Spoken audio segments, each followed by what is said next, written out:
Okay, twins, I'm here to basically reaffirm a stance that I made on my opinion on Congo M23, Rwanda, the West, and all the peace negotiations that have been going on. So basically, I made a video once saying that I do not agree with any of the peace negotiations going on. I believe that Congo should be calling for the disbandment of M23 altogether and the arrest and trial of its leaders, and that Rwanda should be held accountable as well, and that they should be forced to remove any militias they're supporting and just their involvement in general from Congo.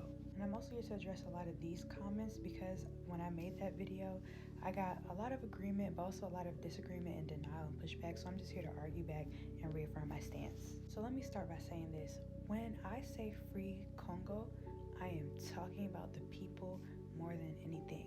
I want to see the country do better for the people, which means in the midst of this, I'm going to hold everybody accountable. That includes M23, that includes Rwanda, that includes the West, but that does also include the Congolese government and all of our leaders. I'm not here to defend any governments, I'm here to defend the people. So I got a lot of comments about M23 and its origins. First, let me specify, I never brought up where the people who made up M23 originate from.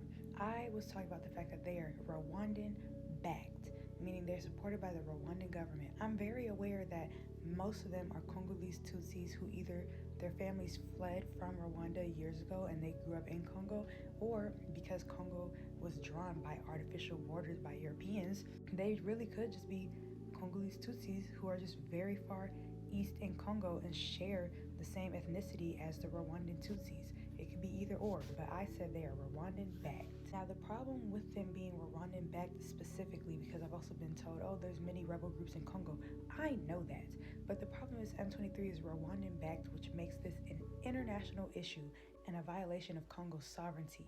I've also gotten a lot of comments explaining why M23 does what it does, and mostly from what I've been told and from what I've read, M23 emerged to protect Congolese Tutsis who were being attacked by the FDLR, which is basically a rebel group / militia group of Hutu extremists and genocidaires who fled Rwanda and hid in the Democratic Republic of Congo and continued to fight Tutsi people for some reason while hiding in Congo. At the same time, I guess they were also trying to defend Congolese Tutsis from, other groups in Congo who were fearful of them because of all the tensions going on and what Rwanda's doing in Congo. So that's what I've been told and what I've read, but let me use this analogy. Every villain has an origin story. Whenever you watch movies, whenever you hear about a lot of people who have done wrongful things, it's usually because somebody did something wrong to them first, which in M23's case, they felt that their people were being harmed by other groups of people, which is valid. But a lot of the time, these villains end up doing much more harm than good. And instead of getting justice, they just end up hurting everybody while trying to defend themselves. And that's the case with M23. Now, as far as the FDLR, this is where I'm going to hold the Congolese government accountable.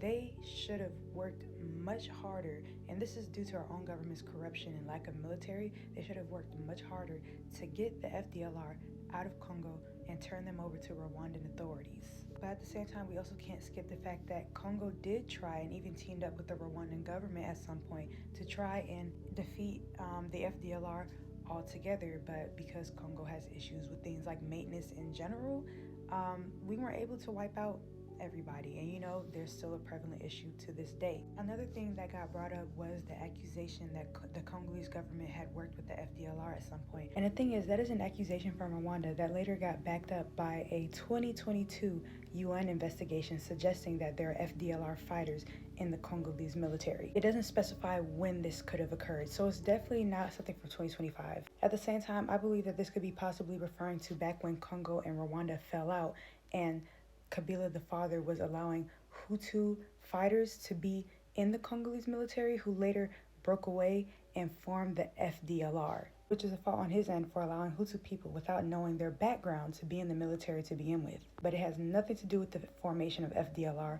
FDLR formed on its own much later. At the same time, even if this was based on the recent government in Tshisekedi's era, I wouldn't be surprised because the Congolese government, like I said, is corrupt. But at the same time, how much could we trust these UN reports when the UN has been known for having corruption in their peace operations in Africa and are continuing to fuel crises between multiple African groups and governments in order to carry out their missions of exploiting these minerals as well? So we just don't know, and there's a lot of possibilities. But regardless of all that, I definitely think Congo should have done a better job of getting the FDLR out of Congo. And at the same time, I do hold Kabila the father accountable for his involvement with Rwanda as far as overthrowing Mobutu. I feel like there should have been better boundaries set for the alliance ship, basically. Now, moving to Rwanda, there is evidence, concrete evidence, and many patterns that show that Rwanda is backing M23 and is involved in the mineral crisis in Congo. And even the peace negotiations between the US, Congo, Rwanda, and Qatar are on the basis that Rwanda is killing in Congo. At the same time, their defense and their story has changed so many times that even the government story versus the Rwandan people who defend their government stories is on two different pages.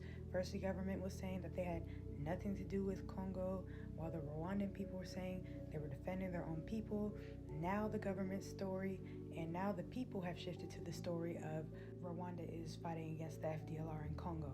Here's the thing, Rwanda is using the excuse of the FDLR and defending Tutsi people in Congo to cover up their real motives over there, which is mineral mining and exploitation of Congo. Because here's my thing, if Rwanda really cared about Tutsi people in Congo, if they really wanted to help M23 defend their people, they would have worked with them to bring them back into Rwanda and give them refuge there, and then maybe try to figure out something else from there on out. They would have supplied aid and resources to those who are still in Congo if they really were trying to look out for other Tutsi people. They would not be arming people and everything and starting and escalating full-blown war in Congo. And they definitely wouldn't be having them mining. Because the truth is, the Rwandan government is bitter that after Kabila the father was finished overthrowing Mobutu and he asked them to go back to Rwanda and stop being so heavily involved in our politics, of course they were bitter because Congo has immense resources, very rich in resources. So when M23 came to them, they seized that opportunity and used the excuse of FDLR in defending Congolese Tutsis to cover up their real plans, which is taking the eastern part of Congo and their minerals, and taking and selling those resources to Western countries and companies to boost their own economy. You can look up Rwanda's trades, it's public information. So for Banyamulenge people who do defend Rwanda, you need to understand that this government is profiting off of your terror. You also have to understand that you cannot play the double. If you're going to call yourself a Congolese Tutsi, you have to be Congolese all the way. You cannot support what M23 is doing, and you cannot support Rwanda's defense. Because all M23 and Rwanda are doing is amplifying the chaos, and now millions of other people in Congo, in the one place that you could call home, are being displaced, sexually assaulted, killed over and over and over again. And I get it. You all are hurting. You all are dying. It's awful. Like, I really feel for the Banyamulenge people. But you have to understand, Rwanda is not here to help you. All they're here to do is use you and keep you in that situation so that they can carry out their real motives, which is to encourage M23 to capture the Kivu region and all the resources that are over there. And they're willing to sacrifice you for it. They'll use the excuse of trying to defend you and everything and protect you. But if they wanted to protect Banyamulenge people, they would have let them take refuge in Rwanda. They are keeping them there so that they can carry out their motives. You need to reject M23, you need to reject Rwanda, and you need to plead with the Congolese government and with other Congolese people to be there for you. And trust me, I know it's frustrating. I'm Congolese and I'm frustrated with our government because I know what it's like to plead with the government to do better and they don't help. But international treason and watching another country and a militia commit genocide in the one place, an area you could call home, and the whole place now falling apart, definitely not the way to support or go. And for the Rwandan people who defend them, they're just in their own world. I have nothing to say to that.